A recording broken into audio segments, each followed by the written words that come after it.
So there are a lot of parking videos online and most of them usually focus on parking small cars. But what about long vehicles? Would the reference points work the same? Recently, I went away with my family and we had to hire a large vehicle. And so I thought to myself, what if I try the parking techniques I've been teaching in small cars and see if they would work in a long vehicle? The car I'm driving here is a Ford Everest Sport. This vehicle is about the same length as the popular Toyota Prado. It's a V6 4-wheel drive and also has off-road capabilities. It measures around 4.9 meters in length. Just to give you an idea of how this compares with the Corolla that I've used in previous videos for different types of parking, the Corolla measures around 4.3 meters. So that's about 600 millimeter difference. The first challenge I tried was to do a reverse park inside a car park using the 45-degree method. I'm not going to go into a full tutorial on how to do the 45-degree method as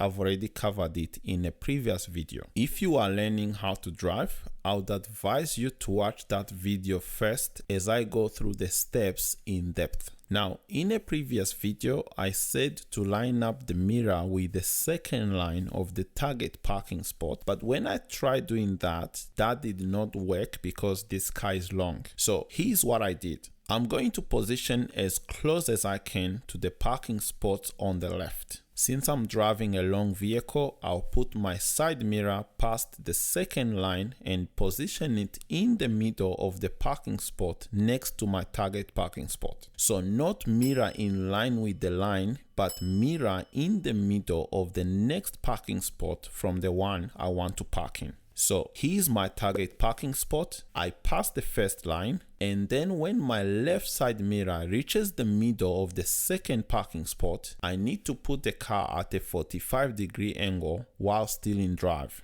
However, before putting the car at a 45-degree angle, I need to check and make sure that it's safe.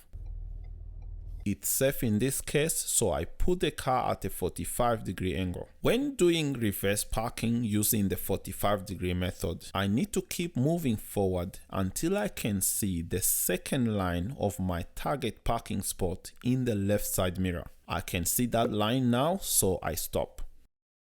Put the car in reverse and do another quick observations. From here, I need to turn the steering wheel full lock to the left.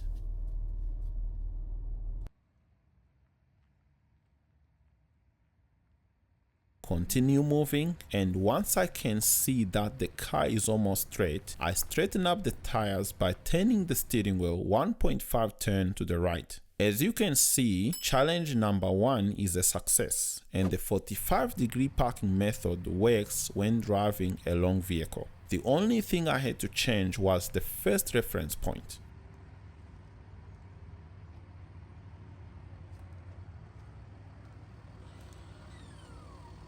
Now, let's look at challenge number 2.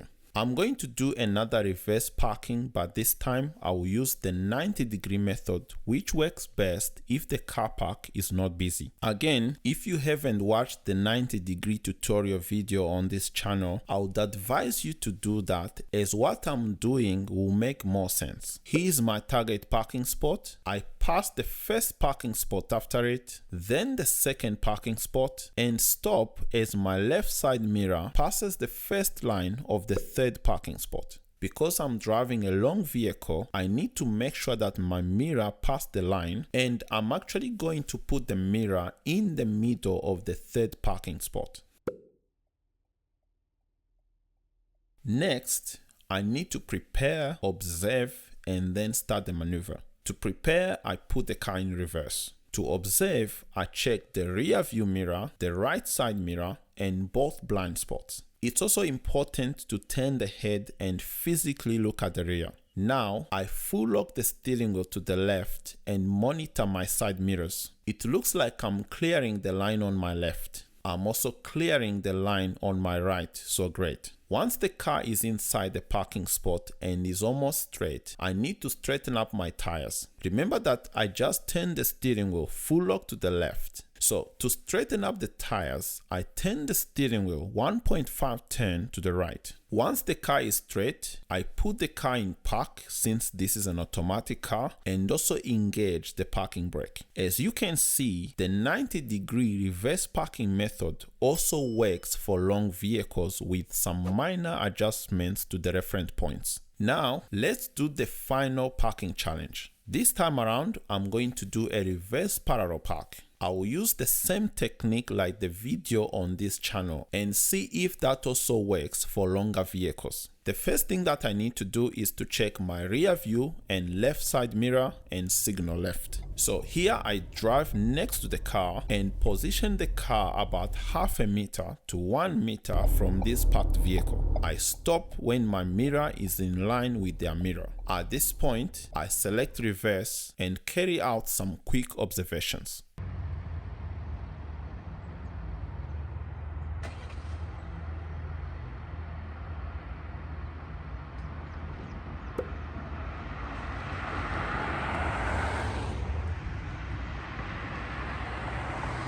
The first reference point is to reverse and stop when the middle of the passenger window is in line with the brake lights of the parked car. Once I'm there, I turn the steering wheel full lock to the left while moving slowly. I'm also maintaining control of the car because if it moves too fast, this is not going to work. When the car reaches the 45-degree angle, I straighten up the tires by turning the steering wheel 1.5 turn to the right. If you struggle with finding a 45-degree angle, you can use some reference point from the outside of the car. For instance, in this situation, I can pick a point along this fence and use it as my 45-degree angle. Now, I continue until the mirror starts to block the logo of this parked car. It's covering now, so I need to turn the steering wheel full lock to the right.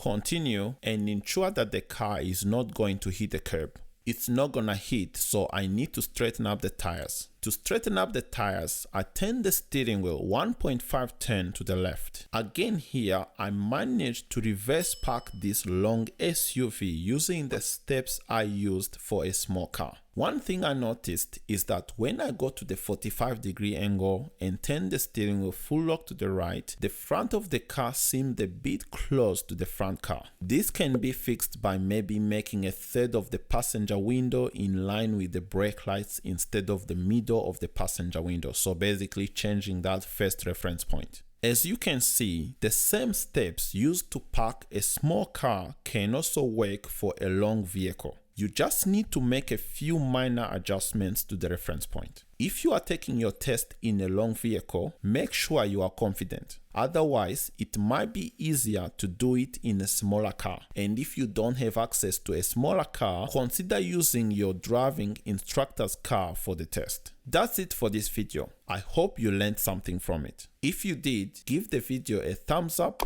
and subscribe for more driving tips. Keep practicing and stay positive. You will get your license in no time. Thanks for watching.